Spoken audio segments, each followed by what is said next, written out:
This is Sway. Sway. In the morning. Shake it, bye. Wake your punk ass up. That crust out your eyes. Now, Heather B, Talk to me, Sway. I just want to say this because I'm a LeAnn Rimes fan. Right. You know, ever since her Star Search days. Oh, wow. Okay, Eddie, I'm a fan of yours too. Not since my Star Search days. Not since your Star. Yeah. What's the name of the group? Used to be. Weren't you in a group? Or Oh, come on, man. Man, We don't what's have to the talk name about that. 3 deep. I'll answer for him. been a fan of yours for a long time as well. First of all, congratulations on all your success. Thank you. Your career has been Thanks. amazing, and congratulations on your recently found freedom. Thank you. As an Yes. artist, which in 2014, the type of record deals they gave artists in 10, 15, 20 years ago were really slave contracts. Almost. It's so It to be so. Isn't it right? Like It's true. I mean, I signed my record deal when I was 11, Yeah. and I was there for 20 years, and it's just a very crazy thing to even think about signing a record deal at 11. I mean, now that I'm a 31-year-old woman, it's like, okay, wait a minute. I really kind of do understand all the dynamics and how odd that was and how it affected my life. Yeah. Great success. I can't complain at the same time. It's 20 years somewhere when you were a baby. Yeah. You know, I finally do have freedom at 31, and it's cool because I'm kind of sitting in that place where I'm excited to just figure out what I want to do. Like, it's the Yeah. first time I can just do anything. So what is that? So I'm exploring. It's exciting. Yeah, but I feel like watching, this tonight, the premiere. What did I watch? The premiere show that's coming on tonight. Yeah. Tonight, at 10:30 p.m. LeAnn and Eddie is going to air on VH1, our sister station at MTV. Yep. Woo-wee! I didn't expect this. Yo, I'm not a reality show watcher. No, you're not. But damn it, I watched the whole entire show because I wanted to know, well, all this tabloid stuff, and I'm tired. Man, we hate the tabloid shit. The worst. You know what I mean? I hate Yeah. that shit. Yes. Yeah. It's crap. You know what I mean? They say anything, Yeah. and I'm not even going to ask you about the $50 million divorce. I saw Mario asking you that in the episode. Right. You know? Right. We didn't know we had 50 million. Yeah, because I don't believe you have $50 million. That's why I'm Nah, not man, going you know why it's a lie? It's because we have $100 million. You have man. So $100 million? they shortchanged Ow. us, which is just, it shows you. But let me tell you what I appreciate. And Heather, you're going to appreciate this too. You should watch it. Okay. It's the fact that you guys don't run from none of it. And to me, I saw Eminem do the same thing in 8 Mile. When he came up against the battle, instead of, he exposed everything before the battler could battle him.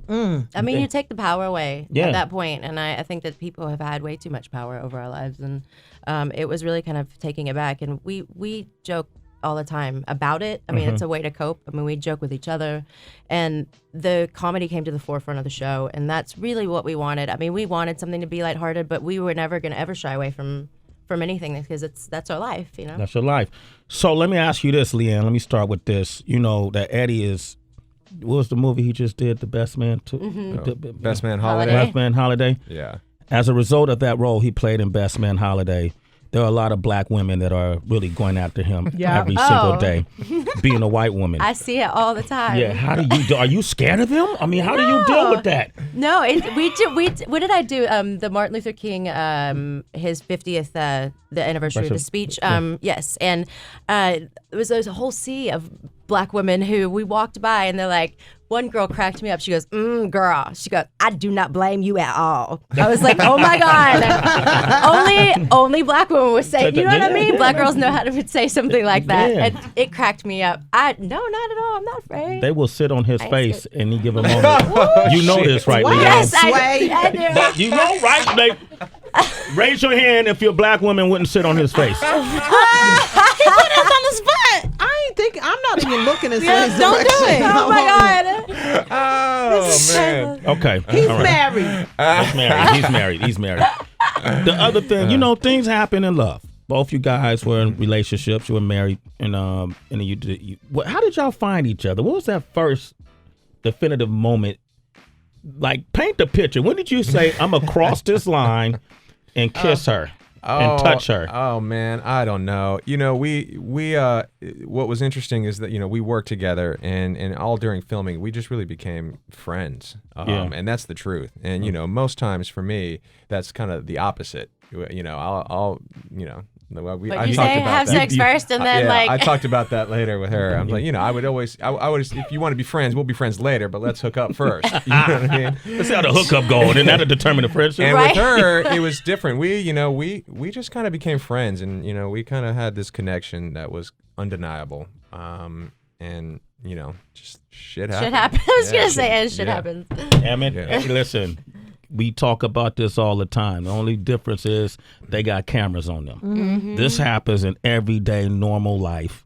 You know, people in relationships and shit happens. Mm-hmm. You know, and they acted on it and it just happened to go global and roll. I'm not condoning it. No, I mean, we all don't. No. I mean, I think honestly, you know, Eddie and I found something you realize what love is and what a commitment is. We've been through a lot of stuff together, and I don't think either of us would ever want to break that trust, and because it is so important to us. And I think that's the commitment, you know, you look for in life, because otherwise, I mean, you don't look anywhere else. I mean, I don't want anything else, and you don't look anywhere else when you have that. You know? Well, the truth is, you don't. You know, sometimes you don't know what you have. Sometimes, you know, you're in a relationship and you think that this is the one. You know, like like for me, I got married young and I thought this was the one. But then I didn't know what love was. I didn't know what respect was. I didn't know what any of these things that I know now and that I appreciate in my partner.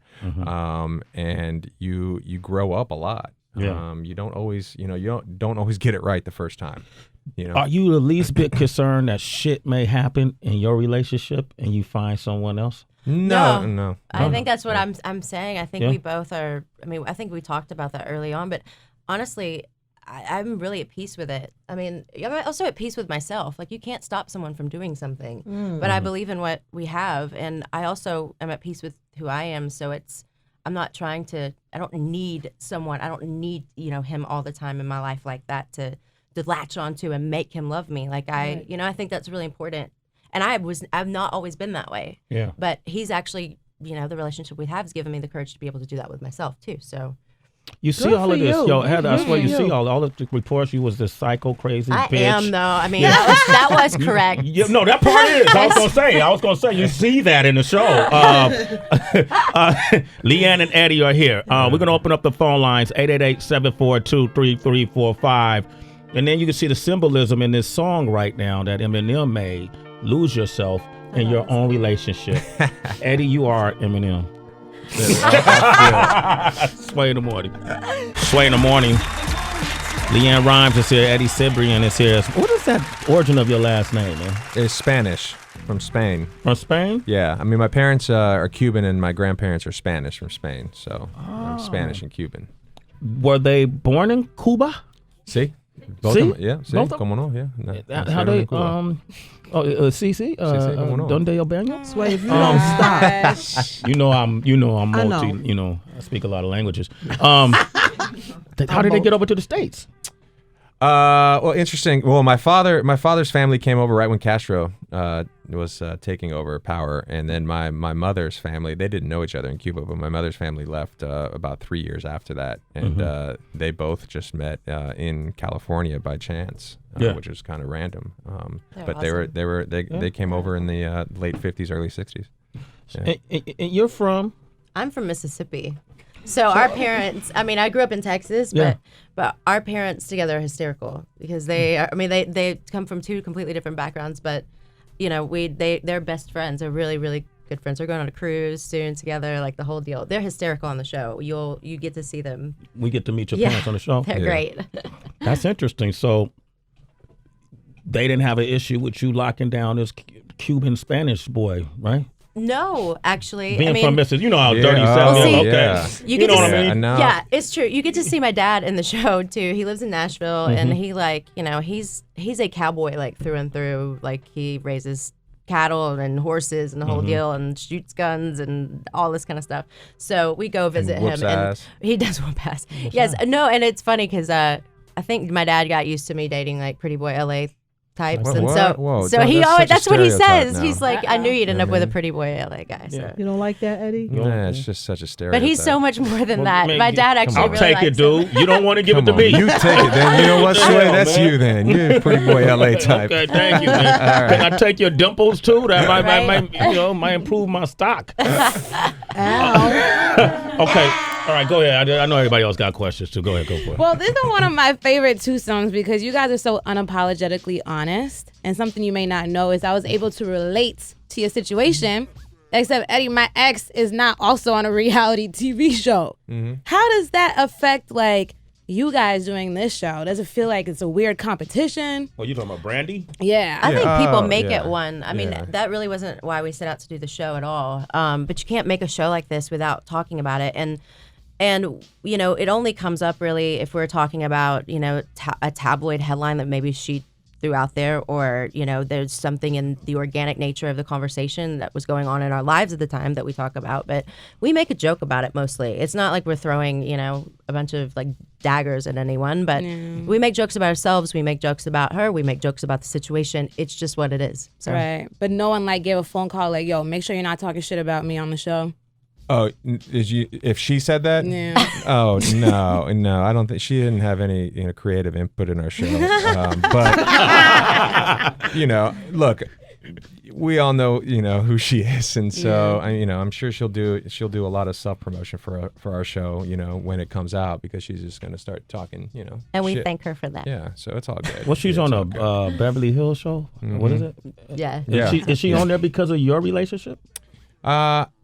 She capitalized on what happened in our relationship and kind of parlayed it into something, and you know, she made making a career out of it, which is God bless her. Get it, girl.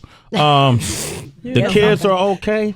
Like the kids are great. Kids are great. Okay, the kids are great. They're awesome. That's one thing that I'm so thankful for, is that the kids are great, and they're not part of our show at all.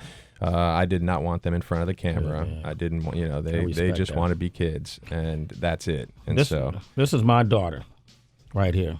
Oh yeah? Hi. She's a 15-year-old girl. Aw. I never wanted her in front of a camera, so she took it upon herself and started acting and done movies, and now I have no say-so in her life already. So you know. The kids, like, I mean, they would love to, I'm sure, be on camera. Like, the youngest one is so, I mean, he's such a ham, and they love it. Even the oldest one likes the camera, but they don't like paparazzi, which is hysterical. They'll yell at them. So, but you know, but we would never. I mean, I am really for that, especially starting out as young as I did. Like these kids don't. They already are subjected to enough. Like they don't need that in their lives. So. Yeah. So, man, are we going to see sex scenes in this? You know, like in this season. That's the edited version. Like what do they call it? Uncensored. Uncensored. Yeah. Are we? I don't think so. No? I don't remember. I'm like, come on, LeAnn. No.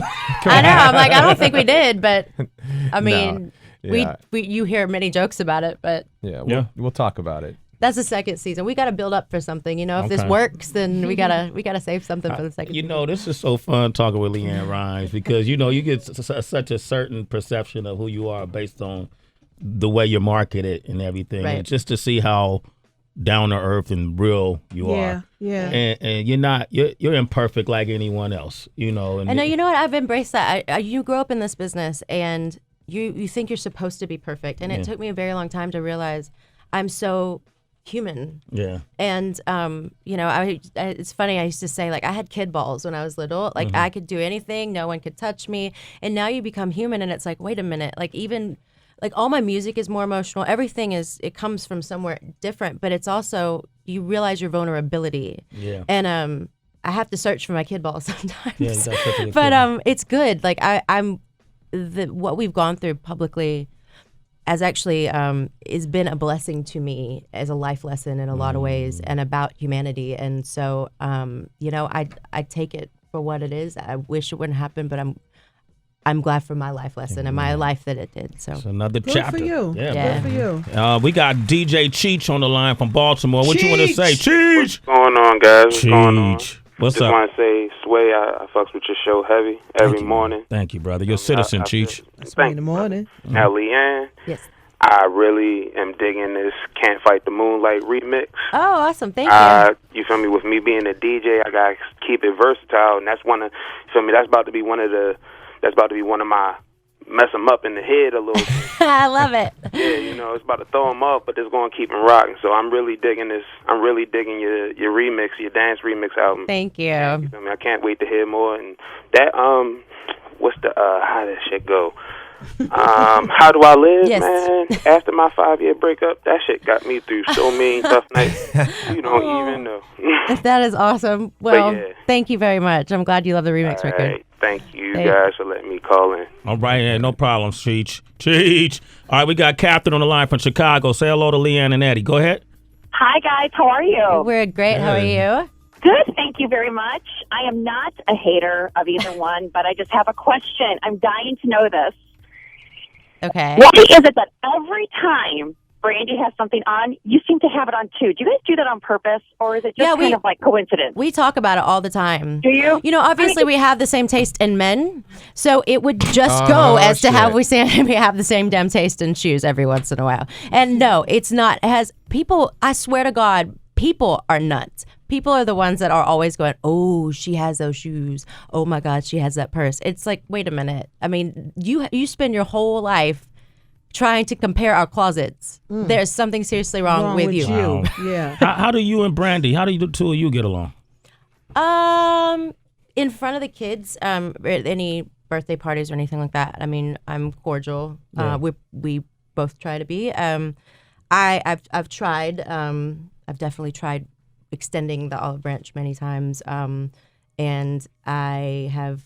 I don't know if that will work just yet. You know, I mean, I hope so, but you know, it's hard to talk to someone and have a whole conversation when, like, you're honestly, I'm fearful that it'll become a headline on Us Weekly next week. Good point. So, I mean, I have to protect myself in some ways, and Eddie and the kids, and although, you know, when we're in front of the kids will never know. Like, they know. I mean, they know there's some tension, but I will never be rude to their mother in front of them. That's just not my thing. And then if you know, I tend to believe when these things happen, you can't blame the other person. You know, like if Eddie decided to get with LeAnn, Brandy can't blame LeAnn for whatever the issues were in the relationship she had with Eddie. Completely true. Okay. Exactly right. At the same time, LeAnn, if you put yourself in Brandy's spot, you could see why she might have a problem. I have, actually. Yeah. I mean, Eddie can attest to this. Like, the 3 times we've been to therapy were times that I sent her an email asking if we could go for her children. And people have gotten such an opposite side of that story. But I really have. I know it sucks. Yeah. But here we are, and we got to make the best of it. And I'm not, you know, all my therapy will be talking here. I'm not responsible for her feelings. I'm not, and no one is. I'm not responsible for Eddie's. I'm only responsible for my feelings. And so that's what I've had to learn, because I'm always trying to make sure everybody's okay. That's just in my nature. And I had to stop that. Yeah. And so, yeah, I mean, we do the best we can with what we have at this moment, and that's all you can do. You know? Eddie, stop hogging the conversation, dude, man. Let her speak, man. Let her speak, man. She doesn't like to talk much. Well, listen, good luck to you guys, man. And this is an interesting show, man. I think people should watch it, man. We should all watch it. 10:30 p.m. VH1, LeAnn and Eddie. And it's dealing with reality in a real ass way. And I can appreciate that. After watching it, man, I was sitting up like, yo, you saw me watching it last night. Yeah. And I was like, didn't what I say? I was like, oh, okay. Yeah, I'm not a reality guy. I love that we got you watching it. It's awesome. Yeah, you got me. You know, I normally don't. I swear to you, I don't. But I like Eddie. Just like black women, black men like Eddie too. They think he's cool. You know, in the most masculine way, dog. Right. And I love you. Thank you. You know, and what you've been doing throughout the year. So congratulations. Good luck to you guys. Work it out, man. Nobody's perfect. All right. Thank you. Absolutely, man. It's Sway in the morning, only on Shade 45.